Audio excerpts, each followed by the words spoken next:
Hello, hello, my wonderful tribe. Welcome back to Ask Coach V. So excited to have you here with us. Hello, Coach Ivon.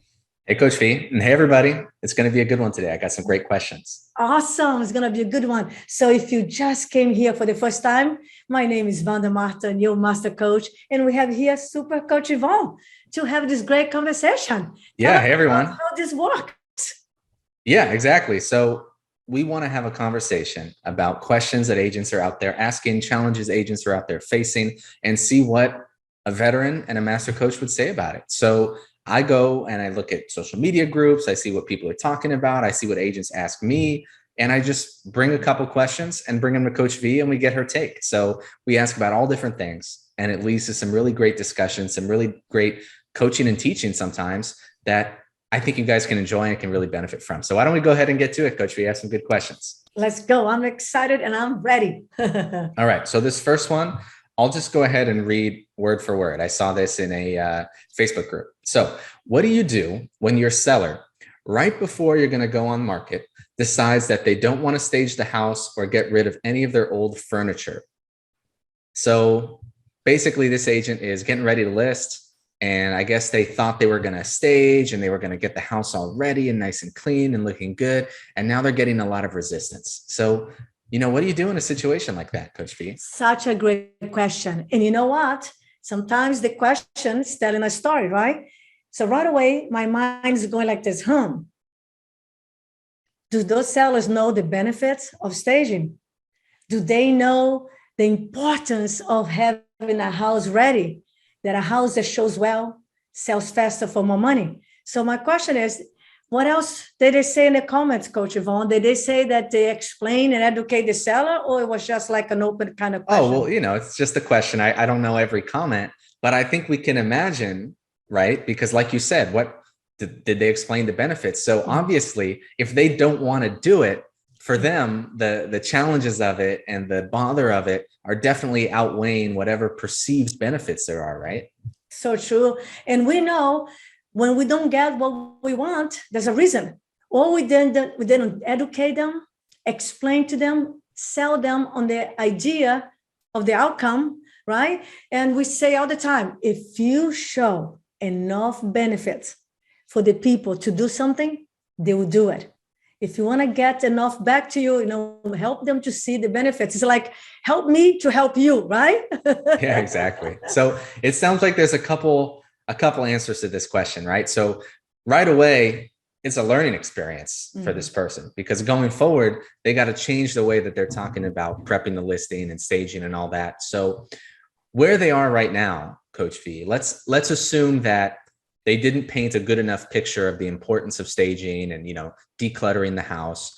And now they're getting ready to list. How would you maybe handle that objection at that point in the conversation? Like you've let it get to that point where you didn't build enough value. Now they're resisting. What should the agent say to them? Should he try to get them still to change their mind? Oh, yeah. So the moment someone wants something, we are in negotiation. Remember that, Coach? So I want them to prepare the house. They want to keep the way it is. So let me give an example. When I was selling real estate, I always took the time because it was part of my presentation. You see, guys and girls, if you don't have a strategic approach, a way like a code, like a formula that you do every time the same way, you are winging it. And what happened when we wing, Coach Ivon? Nothing good. Yeah, nothing good. So you got to have a structure that every time you do the same way, so you're not wasting time, energy, and you follow the process. So I remember really well, I was staging a home. I was listing a home. It was a beautiful home in Brookside, Yvonne. Beautiful. And I knew there was a big home, 3,000 square feet and vacant. And a vacant home is so cold. People want to see them in the house, and most people don't have that imagination. So I went to the seller and said, Mr. and Mrs. Seller, the reality is if you stage your home and warm it up a little bit, you are going to get way more for your bucks, for the money, right? So let me show it to you. And then I start showing them the before and after pictures, and I explain and educate them on the reason. But you see, sometimes they're going to say, oh, but I don't want to spend that money. You see, right now, this person's having an objection. The reason they don't want to stage, we need to figure out, first of all, number one, maybe they don't want to spend the money. They don't want to spruce it up, spend the money. Number two, maybe they are overwhelmed. It can be that too, coach, right? Yeah, they don't. Well, he said they don't want to get their old stuff out of there, right? So it sounds like they don't want to have to deal with it. Deal with that. So she has to paint the picture of the benefits in money, time. So paint the picture of the money, because that counts a lot. And then say, look, and you can do a nice close like the Eve close. John, if I can take care of getting the house ready for you, would you let me do it? If I do X, would you do Y? Right? That's a great close. And that's a great one, right? But it has to start with first asking some good questions to find out what the big objection is. Because if the objection is the money, then it's, hey, if I can show you that this is going to bring you a return on your money, it's going to bring you more, it's going to be worth it, you're going to have more in the bank at the end of the day, would you do it? Or if it's the, hey, I don't want to move my stuff, if I could handle that for you, if I could show you how that could be easy, if I could take care of that, would you do it? So This is a great close, guys. If you're not taking notes on this one, the if close, it is money, right? If I can show you X, or if I can handle X, would you do Y? Yeah. Now, of course, you got to know what that X is that's important to them. Exactly, because that's the leverage. That's the leverage, the lever that you're going to pull. And I remember walking through with my clients to get ready for the house, and some of my agents in my team would say, oh my gosh, Vanda, you're amazing, because I can't believe you're talking to these very rich, wealthy people and telling them, this gotta go, this gotta go, this gotta go. Yeah, because you see, sometimes they have great furniture and they don't see the reason to stage, or they don't want to move out. Fine, no problem. But they have too much of them. So you gotta explain, John and Mary, if you have too much of you, the buyer cannot see themselves. And if they don't see themselves, they cannot visualize themselves living here, you're going to miss those buyers. Plus, do you understand the value of a home? Listen, do you remember the time that you went to a model home? So again, you got to help them to visualize and see it. So go find out, why are they resisting? What is the objection? And then go handle the objection. And then go say, let me ask you, if you knew that investing $3,000 would get you back 15,000, would you do that? See, because that's the power of staging. You invest $4,000 in staging, it shows, and you can show the statistics. The statistics proves that a house that's staged or prepared as a model home sells fast, and sells for about 5 to 8% more than a house that is not staged. So go figure it out. And another one to say, one more thing, Coach. I know I got excited about this. It's okay. It's good stuff. Many times the people are so overwhelmed, Coach, and they're so tired, they can't even see it. So you help them with strategies. It's not only say, hey, I can get you one of my housekeeper that you can pay her to pack it for you, or you can pay her, or I can get you the person for you to get a storage room. Actually, when you go and say, John, the reality is you are going to sell your home, right? And you hire here the best one, you're going to sell fast for the highest price. So sooner or later, you're going to have to pack. Wouldn't that be nice if you can start it now and start getting lighter? Listen, let me help you this. I have the people to help you. Now, meanwhile, can I give you a suggestion? The best thing to do is start in one room, in the corner of the room. Start one corner, room by room, one corner at a time, one corner, and start packing away, put stuff in the garage, put some stuff in the storage, and let me send you some people here that can talk to you to do it for you. You gotta remove the obstacles, right? Make it easy. Remove the friction, yeah. And so again, to recap everything, go find out what is the objection, why the resistance, and help them to see the options, the solutions, and help them to remove the friction, the solution, because they'll do it. If I take care of everything for you, if it doesn't cost you money, time, or energy, or you just pay the money, would you do it? Great, let me do it for you, because I don't want you to miss your extra 5%. Okay, let me see, 5% in a $500,000, how much is that? Monetize. So again, if you want, know your stuff, ask the question, know how to pinpoint the return on investment and time, money, and energy, and they would do it. Show the benefits. Yeah, and does it help? It definitely helps. And don't forget, start framing this stuff from the beginning, right? In your listing presentation, you can already talk about this stuff. You don't want to hit them with it afterwards, and then they're going to be like, oh, but this, and we never talked about that, right? So make sure that you're always taking them through all the steps. You're always explaining and educating. Because like Coach V said, if they see the benefits in it, then they'll do it. You just have to make them see those benefits by what is in it explaining for and taking me? them through it. Right, Coach? What is in it for me? It's going to save me time. It's going to get more money. It's going to help me with the stress. If you take care of everything, let's go ahead and do it. Yeah, show the benefits, paint the picture, tell a story. Yeah, awesome. I think we handled that one. So let's go to the next question. The next one's a little different. So I was in one of these big realtor groups, and I saw someone telling a story, kind of like a frustrated, angry, sad story. So this agent, I'm not going to read their whole story, but they said that they were helping some buyers and they had already met with them. They talked about their budget. They talked about where they could go. They talked about everything, and they had found the perfect home. And it was a new construction, and it was in their budget. It was where they wanted. They were happy. Then right at the kind of the last moment, they're getting ready to put their offer in. This couple, they brought in the guy's dad. And the dad had many different ideas about value and negotiation. He said, you can't pay full price and you can't pay the commission. The sellers need to take care of all the costs of this. You can't pay that and this. And he brought all this stuff in. And the agent said that in a matter of 30 minutes, the dad had discredited everything that she had said, and they didn't write an offer on the home that would have been perfect for them. So it was, a bit of a rant, but it leads me to the question of, how do you handle that? What do you do when, you're working with, maybe they're young buyers or young sellers or maybe whoever they are, but then family gets involved and starts telling them, this is how it should go and this is what you should do. And they trust the family more than you. How do you deal with that? Oh, such a great question, Coach. And by the way, this happens a lot, right? Yeah, absolutely. A lot. So the question is, what can I do and how can I avoid the problem? Hey, guys and girls, I'm going to tell you this. One of the best way not to have problems is to avoid the problems. So this much is better than solving the problem afterwards, right? Exactly. It's stressful to have to solve problems. The best thing is to have future orientation. Write this down.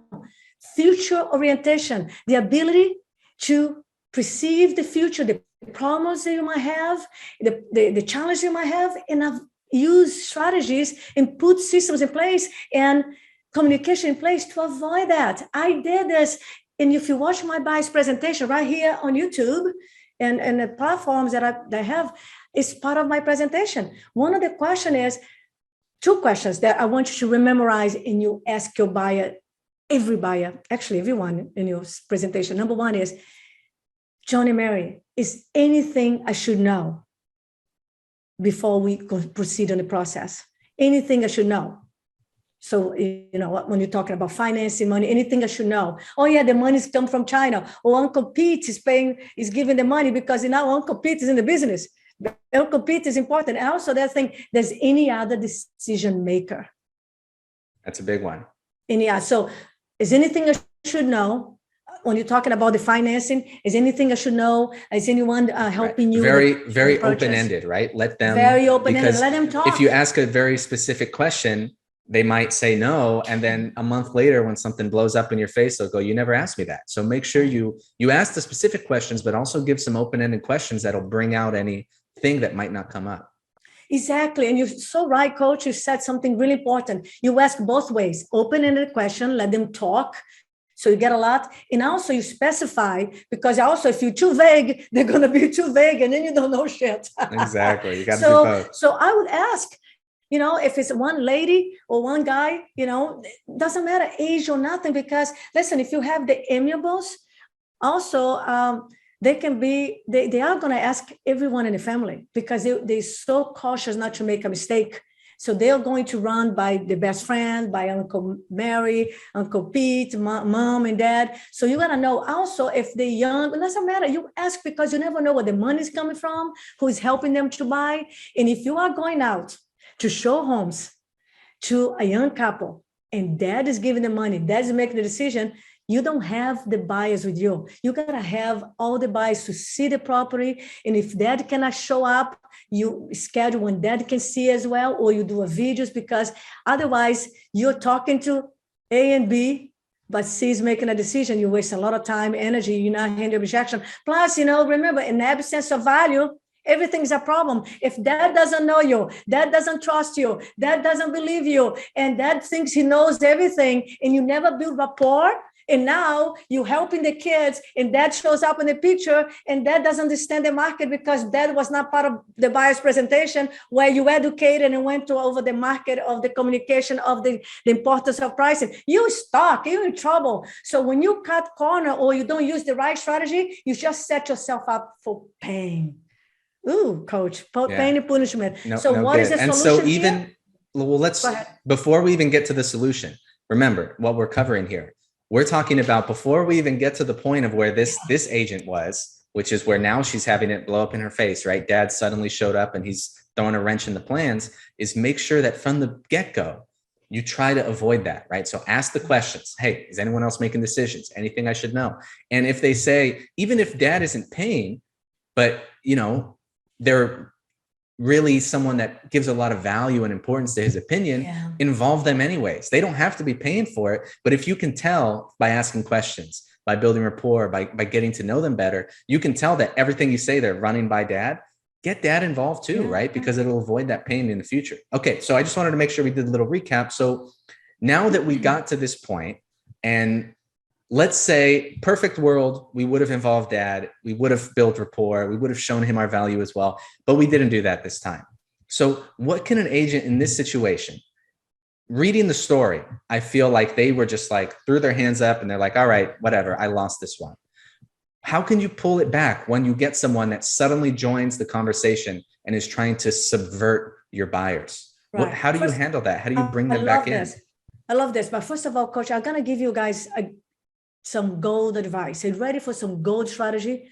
Listen, every setback, every failure, every problem or challenge that you have like this, don't be pissed off with them or anybody else because it was your lack of education, it was your lack of preparation, you didn't pre-qualify well, you didn't do a buyer's presentation, now you're having the grenade exploding, the problem. So flipped your mindset and tell yourself, what a great gift. These people just made me a lot of money because from now on, I'm never going to take anybody out without doing a buyer's presentation, without asking a lot of questions, doing my investigation, knowing everything, not cutting any corner because I don't want to have this problem happen again. So be grateful and flip your mindset that these people are teaching you some great things because they had to show up on the picture. So it's not their problem. You missed the ball here. You didn't do the right strategy. So now let's do the surgery. Right? The situation is bleeding. Exactly. So right away, what you need to do is immediately build rapport with dad because he's your client. He's pulling the plug. He got the money. Or even if he doesn't get the money, he doesn't have the money, he has decision-making power, right? He has a lot of influence. So remember, selling is influence. Influence is leadership. So you got to engage dad into the process. So first of all, you got to build value with dad by build rapport. Anybody in the company, Uncle Vit, mom, dad, whoever has influence with money or just with love and emotion, whatever it is. So you got to, first of all, build connection. So it means, first of all, build rapport. To build connection, you got to show value. You got to ask them, hey, I understand what you're saying, dad. Let's call dad John. Hey, John, I understand that's what you're coming from, and I hear what you're saying. Now, let me ask you, what made you believe that? So go find out how dad thinks, why he thinks this way, and then with diplomacy, the word here is diplomacy, right? Being collaboration because you are in negotiation. So you got to go to the side of dad, not against dad. Go tell me what makes you feel this way. What happened here?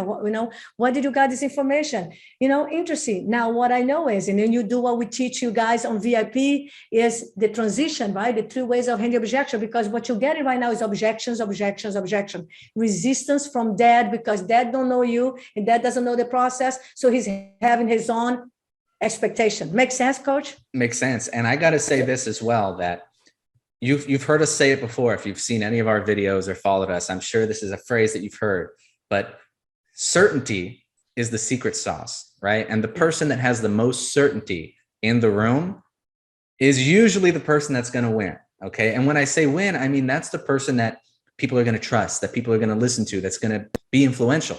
And I can tell you right now, just from when I was reading that story, That agent might be a fantastic agent, might be educated, might know the market, might know everything. But in that moment, when the dad came in, he was more certain about what he was telling the kids than she was certain about what she knew.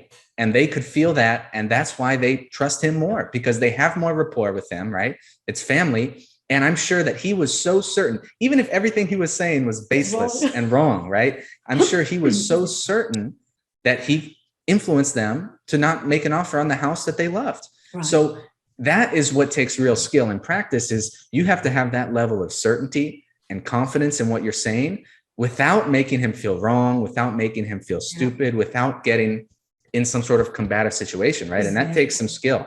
Yeah, because you are in negotiation. And now, of course, coach, many times happen is the agent is so surprised because he was not expecting that. And it's just it's like a grenade that explodes right in front of you, like a problem shows up and you don't even know how to do it. So sometimes they lose it. So the best thing to do is you stop and you breathe to calm the circuit. Breathe, take inhale, like really quietly 2-3 times, and then engage the dad. I'm so glad you're here. It seems like I'm talking to a very sophisticated man. I'm so glad you understand. Now, let me ask you, how do you get to this information? And then you start building rapport, and then you go, now, you know what I know is, I heard this, I heard that, and then do some of your if closing, alternate closing, show, educate, and now we start really bonding, connecting, and building value, and start dropping some gold, some value in the conversation with dad. So because you have to build the value with dad. Yeah. Because dad is very influential. Absolutely. And I would say one more thing that, I think we handled this really well. Future orientation, right? Nip it in the bud from the get-go and avoid it. If you didn't avoid it, and now all of a sudden dad's there, make sure that you involve him. Make sure that you understand where he's coming from, why he's saying the things he does, handle those objections. And one big piece of advice is take the ego out of it. Right? It's not about you being wrong and having to show him that he's wrong and you're right. It's not about, who is this guy coming in here when I'm the agent? It's all about helping paint the picture for him, right? Because at the end of the day, it's about helping your buyers get the home that you believe is the right one for them. It's not about you showing the dad that you're right. So don't get, offended, don't get wounded. It's not his responsibility to know the market, to know whatever. He's saying what he believes. And, again, it might be totally wrong, but your job is to just make sure you guys are on the same team, working towards the same thing.